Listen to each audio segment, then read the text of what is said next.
नमस्कार साथियों, smart scholar YouTube channel में आपका स्वागत है। आज की क्लास में लाक के राज्य की विशेषताएं, क्रांति व सरकार के कितने रूप लाक ने बतलाए हैं को पढ़ेंगे। तो चलिए सबसे पहले लाक द्वारा राज्य की कौन कौन सी विशेषताएं बताई गई हैं उनको जान लेते हैं। लाक राज्य को मानव कल्याण का एक साधन मात्र माना है, अर्थात राज्य साधन है और व्यक्ति साध्य है। लाक के अनुसार शासन का उद्देश्य समुदाय या जनता का कल्याण करना है। राज्य व्यक्ति के लिए है, ना कि व्यक्ति राज्य के लिए है।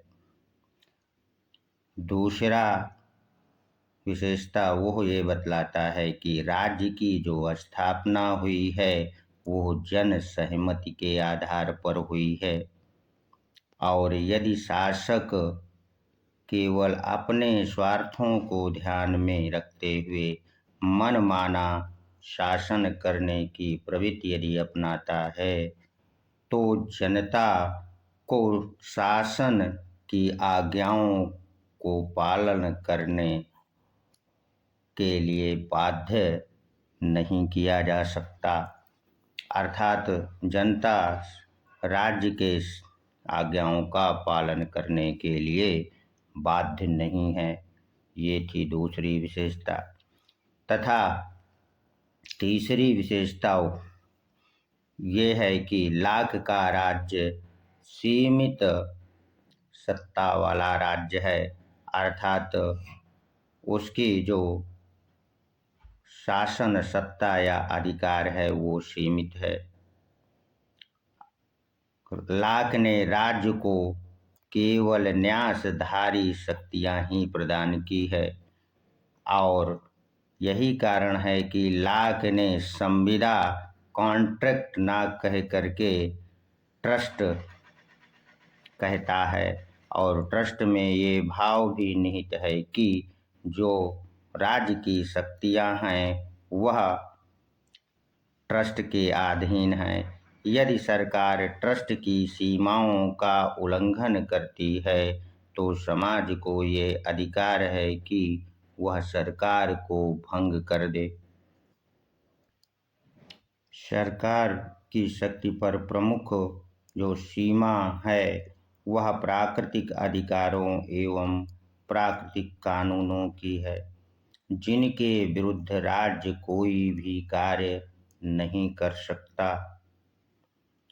लाक ने अपनी रचना शासन पर दो लेख टू ट्रीटीज ऑन गवर्नमेंट में कहीं पर भी संप्रभुता शब्द का प्रयोग नहीं किया है।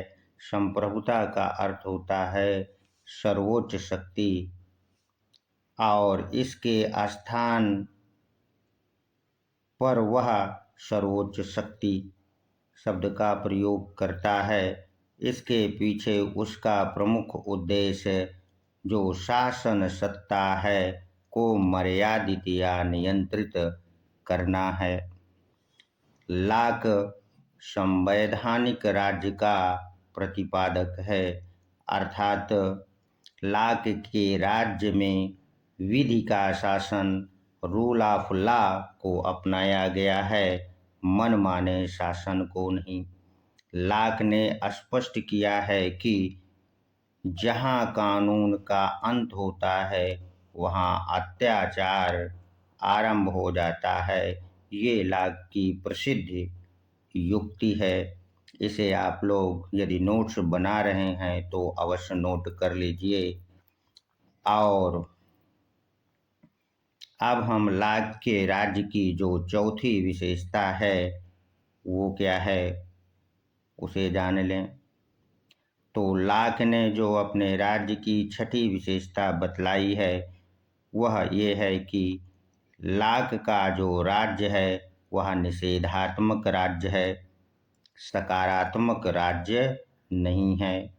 वह अपने लेटर ऑन टोलरेशन में राज्य के उद्देश्य जो बतलाता है उसमें वो ये कहता है कि राज्य का जो उद्देश्य है व्यक्ति के संपत्ति की रक्षा, जीवन की रक्षा व स्वतंत्रता को बनाए रखना है, चरित्र का सुधार करना नहीं है और न ही नैतिक उत्थान करना है। अब हम लोग क्रांति या राज्य के विरोध का जो अधिकार जनता को देता है वो क्या है उसको समझेंगे। तो राज्य की शासन की शक्ति सीमित है और उसे न्यासी अर्थात ट्रस्टी के रूप में यह शक्ति प्राप्त है। यदि शासन निर्धारित उद्देश्यों की पूर्ति में असफल रहता है तो जनता राज्य के विरुद्ध विद्रोह या क्रांति कर सकती है, अर्थात क्रांति का अधिकार है। लाग के अनुसार जब जनता ये अनुभव करे कि जो व्यवस्थापिका अर्थात जन सहमति पर आधारित समाज है के प्रतिकूल अगर राज्य कोई कार्य कर रही है तो जनता को ये अधिकार है कि वह सरकार को हटा दे या बदल दे। लाख जनता के क्रांति करने पर दो सीमाएं भी लगा देता है। वो कौन कौन सी है? प्रथम सीमा वो ये लगाता है कि क्रांति तभी की जानी चाहिए जब शासक जनता के अधिकारों की रक्षा करने में अक्षम हो और शासक वर्ग के अत्याचार को सहन करना संभव न हो। और दूसरी सीमा ये वो लगा देता है कि क्रांति के अधिकार का प्रयोग समाज के बहुमत द्वारा ही किया जाना चाहिए।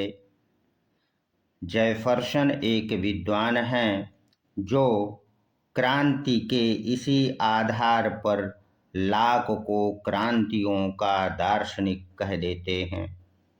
अब चलिए हम लोग लाक द्वारा सरकार के कितने रूप बतलाए गए हैं उसको जान लें। तो लाक ने सरकार के 3 रूप या राज्य के 3 रूप बतलाए हैं। पहला